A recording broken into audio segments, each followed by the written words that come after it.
This is the flag of Turkey. This is the map of Turkey. Turkey is bordered by 8 countries. Bulgaria to the northwest, Greece to the west, Georgia to the northeast, Armenia, Iran and the Azerbaijan to the east, and Iraq and Syria to the southeast. The Mediterranean Sea is to the south, the Aegean Sea to the west, and the Black Sea to the north. Ankara is Turkey's capital and second largest city. Istanbul is the largest city and its economic and financial center as well as the largest city in Europe. Here you can see the Bosphorus Strait which connects the Sea of Marmara and the Black Sea. And you can see this strait divides the Istanbul city into Europe and Asian part. And this strait is called Dardanelles Strait. We are now touring Turkey. In my previous videos, you had seen Bosphorus cruise and the city tour of Istanbul, part 1. Today, in this video, I will show you the remaining places of Istanbul which we had not seen, that is Topkapi Palace, Grand Bazaar, Taksim Square, and then proceed to Troy. We started from our hotel in the early morning hours. What we are seeing now is the Bosphorus Strait. First, we will go to Grand Bazaar. After alighting from the bus, we need to walk up to the Grand Bazaar.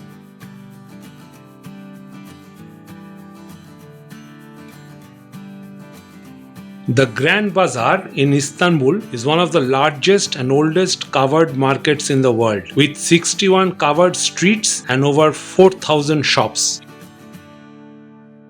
It was listed number 1 among the world's most visited tourist attractions in 2014. The Grand Bazaar at Istanbul is often regarded as one of the first shopping malls of the world.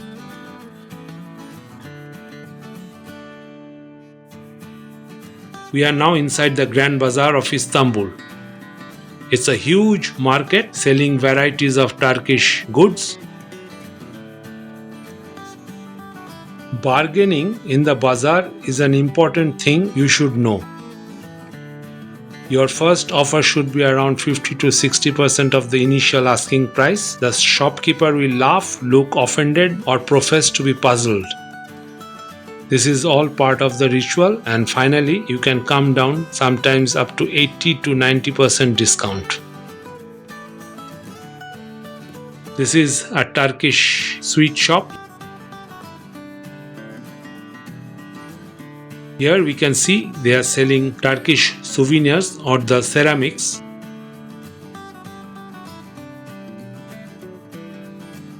The Grand Bazaar remains open from 9 am to 7 pm and is closed on Sundays.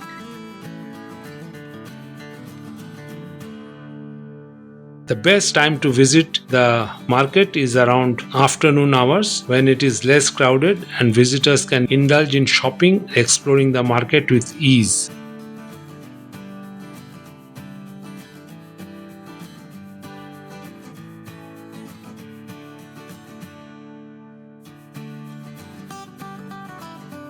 The 10 great things to buy at Istanbul's Grand Bazaar are ceramics. Turkish ceramics are hot items that you can pick up at the Grand Bazaar. There are plenty of kiosks that sell these colorful modern traditional ceramics. Turkish lamps, Nazar evil eye ornaments. Nazar Bonkugu, otherwise known as evil eye ornaments, are among the most recognizable Turkish icons that you can pick up at Grand Bazaar. You can see these blue discs with dots forming an eye motif at the center, hung on doors or at storefronts, warding off evil. They come as popular souvenir in various forms, from key rings to glass or ceramic ornaments. Turkish tea, Ilim rugs, Turkish spices and scents, Turkish silver and gold jewelry, Turkish delight.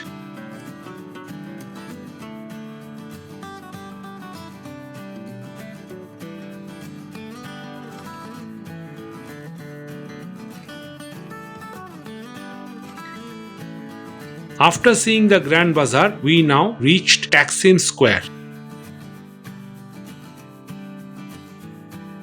Taksim Square is a major tourist and leisure district famed for its restaurants, shops and hotels. It is considered the heart of modern Istanbul with the central station of the Istanbul metro network.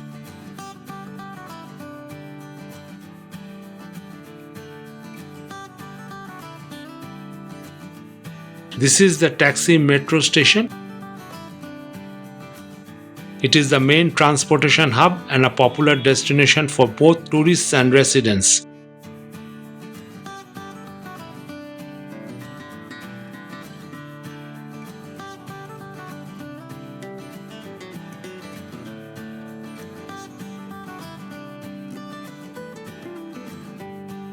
This is a tuk-tuk. Taksim Square is also the location of the Republic Monument, which was crafted by Pietro. The monument commemorates the 5th anniversary in 1923 following the Turkish War of Independence.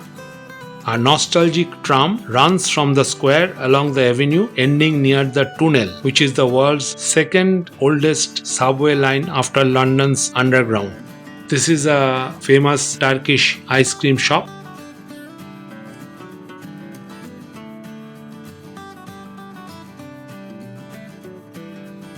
This shop is selling Turkish delicious kebabs.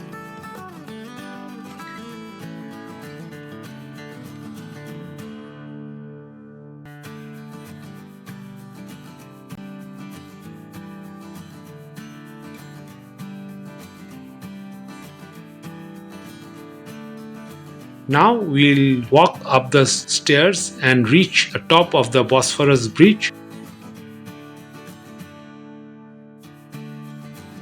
We'll cross the bridge on foot.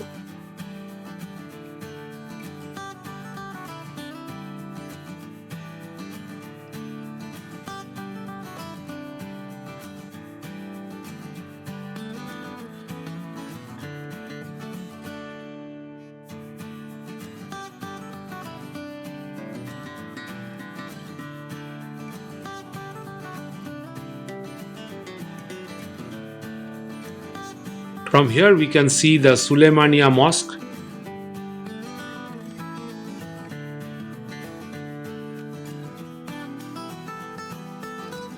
At a distance we are having a view of the Hagia Sophia, which we had seen yesterday.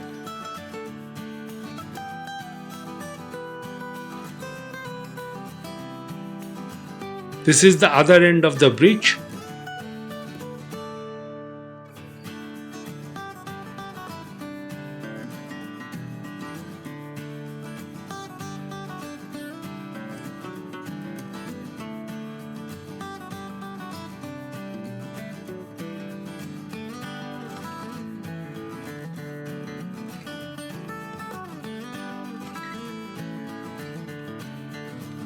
There at a distance you can see the aqueduct by which the Romans used to transport water.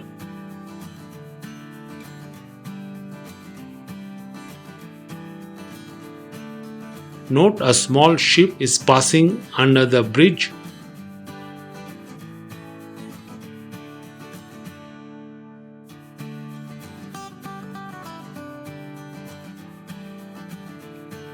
We will now see the Topkapi Palace or the museum. This street was used for imperial processions during the Byzantine and the Ottoman era. The main street leading to the palace is the Byzantine processional avenue, known today as the Divan Yolu. You can see our guide is calling us to assemble at the gate. Its central arch leads to a high domed passage. Gilded Ottoman calligraphy adorns the structure at the top with verses from the Quran and tugras of the sultans. The imperial gate is the main entrance into the first courtyard. The sultan would enter the palace through this imperial gate. The massive gate, originally dating from 1478, is now covered with 19th century marble. Topkapi Palace construction was ordered by Sultan Mehmed the Conqueror in 1459, 6 years after the conquest of Constantinople. Topkapi was originally called the New Palace to distinguish it from the Old Palace. Beautiful rose garden. It was given the name Topkapi, meaning Cannon Gate, in the 19th century. The complex expanded over the centuries with major renovations after the 1509 earthquake and the 1665 fire.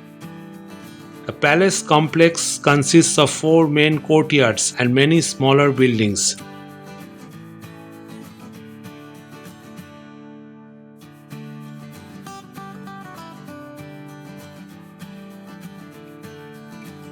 These are definitely good photo stops.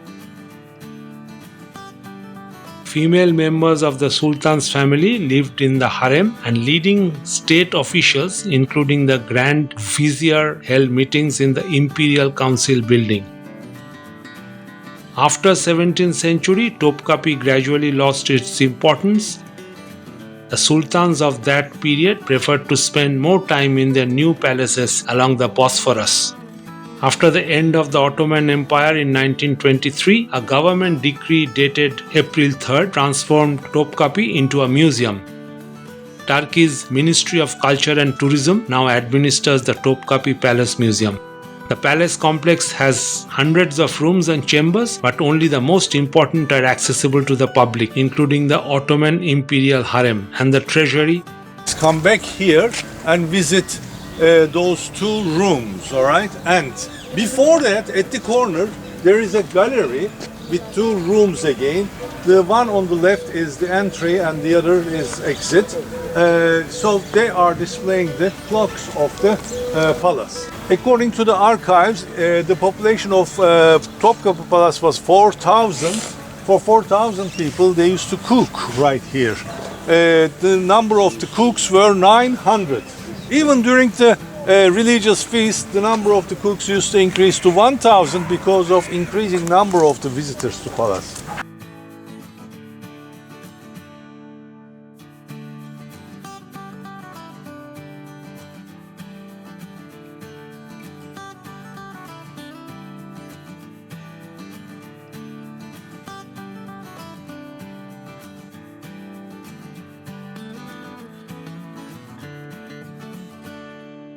The museum collection includes Ottoman clothing, weapons, armor, miniatures, religious relics, and illuminated manuscripts. Located next to the first courtyard towards the city lies the Gulhane Park, Old Imperial Rose Garden, which belonged to the larger complex of the palace.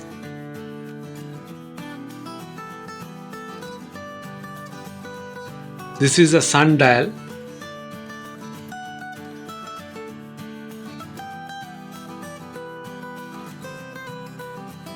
Some Japanese tourists are enjoying these lovely gardens.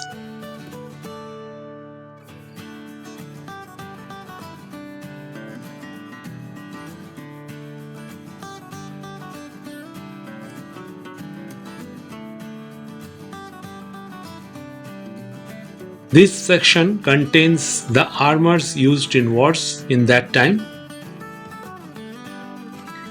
and that is Diwani Khas and the watch section.